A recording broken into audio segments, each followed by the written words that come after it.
안녕하세요. 멘토입니다. 자, 이제 1번. 다음의 내용을 모두 설명하는 지대를 고르라고 27회 때 나왔네요. 첫 번째, 지대는 토지 소유자가 토지를 소유하고 있다는 독점적 지위 때문에 받는 수입이므로 최열등지, 가장 비옥도가 낮은 땅이었죠. 생산비만큼만 매출액이 발생하는 땅. 그래서 농사를 짓는 땅 중에서는 최고 열등한 땅. 농지의 한계지, 한계지라고 했던 것도 기억이 나시면 됩니다. 저는 이 문장을 딱 읽자마자 바로 답을 찾았어요. 토지의 소유, 토지의 사유화로부터 지대는 절대적으로 발생한다. 사유재산 제도를 끔찍이도 싫어했던 사회주의 경제학자가 있었죠. 누구였죠, 여러분? 마르크스죠. 전마로 기억했던 내용 기억나시면 됩니다. 그래서 지대란 토지의 비옥도나 생산력에 관계없이 발생한다고 얘기했죠. 여기에 또 하나 핵심 단어가 나왔네요. 토지의 사유화로부터 발생한다.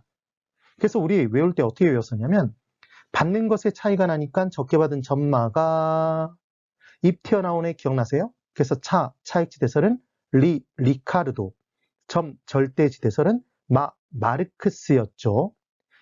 입지교차 지대설은 티넨이라고 얘기를 했었습니다.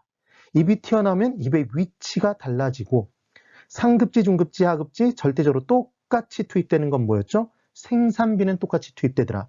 그런데 비옥도의 차이에 따라 남는 것, 잉여는 차이가 난다고 말씀을 드렸죠. 그래서 차익지대설에서는 지대를 생산비 빼고 남는 것 잉여로 보는 것이지 생산비로 절대로 안 봅니다. 이게 포인트예요. 절대지대설에서는 생산비로 보내요. 그래서 답은 5번이 답이 되는데 이제 1번에 마샬의 준지대라는 게 처음 나왔어요. 그럼 이제 설명을 한번 드려볼게요. 우리 준이라는 표현을 언제 썼었죠? 원래는 그것이 아닌데 그것으로 똑같이 본다를 준이라는 표현을 썼었죠. 무엇무엇에 준한다. 그때 언제 공부했었냐면 준부동산에서 공부를 했었죠. 부동산은 아닌데 관련 법규상의 등기등록의 절차를 거치게 되면 부동산과 똑같이 봐서 저당권 설정의 객체로 사용할 수 있다. 혹시 기억나시나요? 그게 기억나시면 돼요. 그래서 지금 공장에서 무언가를 생산하는데 공장은 분명히 토지 위에 있어요. 근데 공장에서 무언가를 생산할 때 공장주가 기계장비를 하나를 구입하게 되면 정말 짧은 기간 사용하고 많은 게 아니죠. 일정 기간 동안 사용해요. 근데 새로운 기계 장비를 구입하게 되면 그 기계 장비가 다른 기계 장비보다 초과한 이윤을 발생시켜 주네요. 그래서 그 부분에 대해서 더 얹어주는 부분을 뭐라고 하냐면 준지대라고 얘기해요. 근데 지대와 정말 극명한 차이점이 있습니다. 기계 장비는 달아 없어지나요? 달아 없어지지 않나요? 노후화가 진행되죠. 상각이 이루어져요. 그래서 준지대는 장기적으로는 소멸한다가 포인트인 거예요. 그리하여 기계 장비 등 고정 설비에서 발생하는 것으로 초과 이윤 때문에 발생하는 것이고 장기적으로 이 준지대는 소멸한다가 포인트네요. 장기적으로도 존재한다고 함정팔 수 있어요. 그러면 이때 외우시는 방법은 일본 사케 중에 유명한 사케가 있어요. 준마이라는 사케가 있죠. 준마라고 한번 기억해 보세요. 그럼 기억하실 수 있을 거예요. 꼭 기억해 보시면 됩니다. 1번에 5번이네요. 그 다음 2번. 지대론에 관한 설명으로 틀린 것을 골라보라고 되어 있습니다. 1번. 차익지대설에서는 토지 비옥도가 지대를 결정하며 비옥도의 차이에 따라 지대가 발생한다고 그랬죠. 토지수학 체감의 법칙을 전제한다고 얘기를 했어요. 네, 5네요. 그래서 비옥도가 높은 땅은 한정돼 있으니까 비옥도가 낮은 땅에도 농사를 짓기 시작했고 그때 농사를 짓는 마지막 땅이 생산비 들인 만큼만 매출액이 발생하는 땅, 최열등제 개념이 성립됐던 거죠. 그 다음 2번, 절대지대설에 따르면 토지 소유자는 최열등지에 대해서는 지대를 요구할 수 없다. 있다고 그랬죠? 토지의 소유, 토지의 사유화로부터 절대적으로 발생하니까요. 그러니까 2번이 지금 틀렸네요. 3번, 티넨의 입지 이론에 의하면 토지의 비옥도가 동일하더라도 위치에 따라서 수송비가 달라진다고 그랬죠? 그래서 수송비를 뺀 남는 것 지대는 차이가 날 수 있다. 그럼 자, 복습해 볼까요? 차익지대설은 남는 것의 계산을 어떻게 했었냐면 남는 것 지대는 팔고 받은 금액, 가격, 매출액에서 생산비를 빼면 남는 것이라고 봤던 거예요.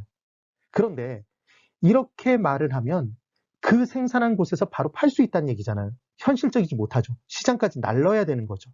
이동을 시켜야 되는 거예요. 그래서 나온 게 티넨의 고립국 이론이죠. 그래서 티넨은 위치지대설에서 지대, 남는 것의 계산은 팔고 받은 금액, 가격, 매출액에서 생산비 빼고 수송비까지 마저 빼야 남는 것이 된다.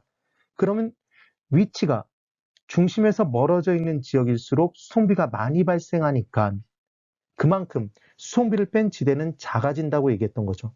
그러니까 외곽은 지대가 낮은 거고 수송비가 큰 만큼 중앙으로 들어올수록 수송비가 적게 드는 만큼 지대가 높아요. 그래서 도심은 다 높다, 외곽은 다 낮다가 이 이론 때문에 성립된 것이라고 볼 수 있겠죠.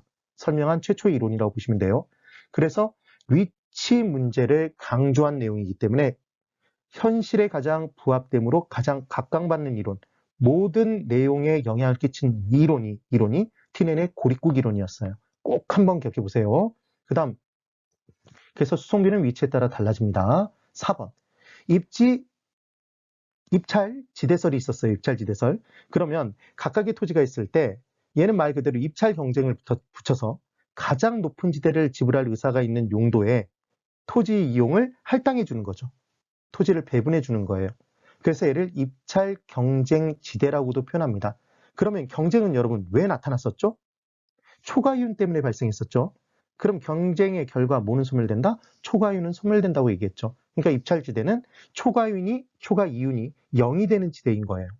그래서 가장 높은 지대를 지불할 의사가 있는 용도에 따라 토지 이용이 이루어진다가 맞고요. 그 다음 5번, 차익지대설에 따르면 생산물의 가격과 생산비가 일치하는 한계지에서는 지대가 발생하지 않는다고 보았다. 근데 현실에서는 발생하죠. 그래서 욕을 먹었죠. 그래서 나왔던 이론이 그 다음에 절대지대설이었던 겁니다. 그래서 비옥도의 차이와 무관하게 토지의 소유, 토지의 사유화로부터 절대적으로 지대는 발생한다. 그러니까 한계지, 최열등지에서도 똑같은 내용, 당연히 지대는 발생하네요. 그래서 지금 틀린 건 2번이 됩니다. 그 다음 3번, 지대에 관한 설명으로 틀린 것을 골라보라고 되어 있습니다. 1번, 리카르도, 토지 비옥도의 차이, 비옥한 토지의 한정, 수학 체감의 법칙, 주의하세요. 수학 체증의 법칙이라는 함정파입니다. 지대 발생의 원인으로 보았다. 5. 2번, 위치 지대설에서 지대 함수는 중심지에서 거리가 멀어짐에 따라 수송비가 더 들죠. 그러니까 지대가 점점 감소하겠죠. 그래서 기억하시는 방법은 도심 다 높다 기억나시면 돼요. 그래서 도심의 지가 높고 지대 높죠. 한계 교통비용 크죠. 한계 주거비용도 크죠. 입찰 지대 곡선의 기울기도 큰 업종이 들어갑니다. 1, 2, 3 중에 높은 건 3이죠. 3차 산업, 서비스업으로 이용이 됩니다. 그럼 외곽은 다 낮다. 외곽의 지가 낮고 외곽의 지대 낮고 한계 교통비용 낮고 한계 주거비용도 낮아요. 입찰 지대 곡선의 기울기도 작은 업종이 들어가네요. 되시죠? 그 다음 1차 산업, 보통 농업 등으로 이용되는 거죠. 기억 꼭 해보시면 돼요. 그 다음 3번, 마찰 비용 이론이라는 게 이제 처음 나왔네요. 교통수단이 좋으면 좋을수록 공간의 마찰이 적어진 뭐 이렇게 나왔는데 헤이그라는 분이 만들었어요. 그래서 헤이그의 마찰 비용 이론은 어떤 위치가 있으면 그 위치에 마찰이 발생하는데 그 마찰에 따라 비용이 발생한다는 거죠. 크게 두 가지 비용이 있어요. 주거비와 교통비가 있었죠. 그때 주거비만 지대로 고치시면 됩니다. 그러면 도심은 지대가 높죠. 그 대신 도심까지의 교통비는 작죠. 외곽은 지대가 낮죠. 교통비는 그 대신 많이 들죠. 그래서 지대와 교통비는 반비례한다고 얘기를 한 거죠. 외우시는 방법은 인어공주 보셨죠? 인어공주 보시면 말을 타고 다녀요. 바닷속에서. 해마죠, 걔가. 해마. 이렇게 한번 기억해 보실까요? 헤이그의 마찰 비용 이론. 그래서 교통수단이 좋을수록 공간의 마찰이 적어지며 이때 토지 이용자는 마찰 비용으로 교통비와 지대를 지불한다고 본다. 이게 맞네요. 4번, 특정 토지는 입지 경쟁이 일어난다면 최대의 순현재 가치를 올릴 수 있는 이용에 할당되는데 이때 최대의 순현재 가치를 올릴 수 있는 원인이 무엇이든 아무런 상관이 없다. 이 내용 아무런 상관이 없어요. 문제를 푸시는데. 줄이 잘못 그어졌네요. 그 다음 5번, 독점지대설. 들어보신 적 있나요? 없죠. 답이 아니라는 거예요. 틀린 거죠. 그래서 토지의 소유 자체가 나왔네요. 그럼 토지의 소유, 사유화라는 단어가 나오면 얘는 무조건 뭐였죠, 여러분? 절대지대설이었죠. 독점지대설 아닙니다. 그래서 틀렸네요. 차익지대설로는 설명이 불가능한 최열등지에 대한 지대 발생의 근거를 제시하고 있습니다. 되셨죠? 네, 오늘 여기까지입니다. 대단히 수고 많으셨습니다.